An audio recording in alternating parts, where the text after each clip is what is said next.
स्वागत है। बिहार के मुजफ्फरपुर में नेशनल हेल्थ मिशन की राशि का लूट हो रहा है। यह खुलासा गायघाट विधानसभा के राजद विधायक निरंजन राय ने किया है। उन्होंने दावा किया कि स्वास्थ्य विभाग में इस तरह से पूरे बिहार में लूट चल रहा है, बल्कि यह एक बड़ा घोटाला है जिसकी जांच होनी चाहिए। राजद विधायक निरंजन राय ने मुख्यमंत्री को पत्र भी लिखा है। विधानसभा अध्यक्ष को भी इस घोटाले की जांच कराने को लेकर पत्र लिखा है। स्वास्थ्य विभाग में हो रहे इस तरह के घोटालों को लेकर सड़क से सदन तक का आवाज उठाने का ऐलान किया है। सिविल सर्जन के साथ गायघाट विधानसभा क्षेत्र के तहत बंदरा प्रखंड में जो health and wellness centre 7 health and wellness centre का उद्घाटन करने के लिए वहाँ पहुँचे। पहला जब पटसारा में वहाँ मतलूपुर में जब पहुँचा हेल्थ एंड वेलनेस सेंटर पे, तो वहाँ देखा कि वहाँ तो दरवाज़ा ही नहीं है, खिड़की नहीं है, खिड़की में जाली लगी नहीं हुई है। चारों तरफ से जो है वो पानी और कीचड़ भरा हुआ है। और जब हमने पूछा वहाँ सीएस से कि ये एक हेल्थ एंड वेलनेस सेंटर के जीर्णोद्धार का जो काम है उसमें कितनी राशि लगभग दी जाती है, तो उन्होंने बताया कि एक हेल्थ एंड वेलनेस में सेंटर पे 5 लाख रुपए सिविल कंस्ट्रक्शन के लिए, वर्क के लिए, और 2 लाख रुपए वहाँ के इक्विपमेंट्स के लिए। 7 लाख रुपए में हमने जो वहाँ देखा, और वहाँ सिविल सर्जन मुजफ्फरपुर ने भी देखा कि 2 लाख भी से भी ज़्यादा का काम नहीं होगा। हमको लगता है 1.5 लाख 2 लाख के बीच के एवरेज काम हुआ होगा। जो बेड थे वो बेड जंग लगा हुआ, 20 जंग लगा हुआ वो बेड था। वो हमको लगता है कि टूटा हुआ भी, थोड़ा झुका हुआ भी था।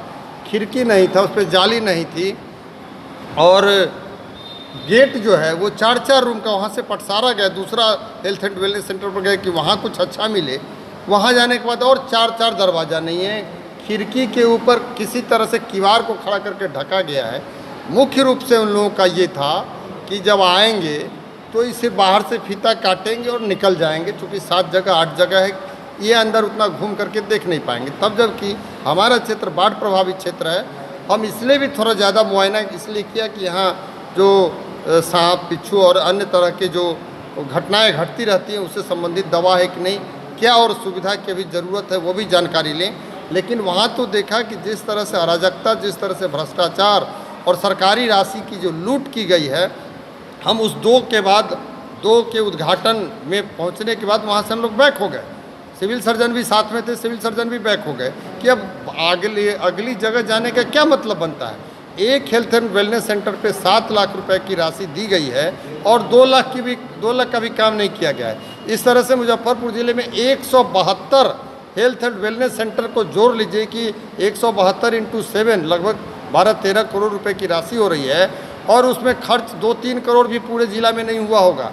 और ये तो मुजफ्फरपुर की बात है, ये सामने आई है स्थिति, पूरे बिहार में इसकी जांच हो इसके लिए हमने माननीय मुख्यमंत्री जी को पत्र लिखा है और बिहार विधानसभा के अध्यक्ष को भी लिखने का काम किया कि किस तरह से सरकारी राशि की लूट हो रही है। और ये स्वास्थ्य में जहाँ आम आवाम, गरीब लोग, जो गाँव के गरीब गुरबे, जिसको स्वास्थ्य कहीं सही से नहीं मिल पाता है, और कोरोना काल में किस तरह से भयावह स्थिति रही, कितने लोगों की जाने गई है, लेकिन यहाँ सिर्फ लूट कायम है। यहाँ के बने नीचे स्वास्थ्य प्रभारी से लेकर के जो वरीय पदाधिकारी मुजफ्फरपुर तक के हैं, जो संवेदक के साथ मिलकर के सीधा सरकारी राशि की निकासी कर ली गई है।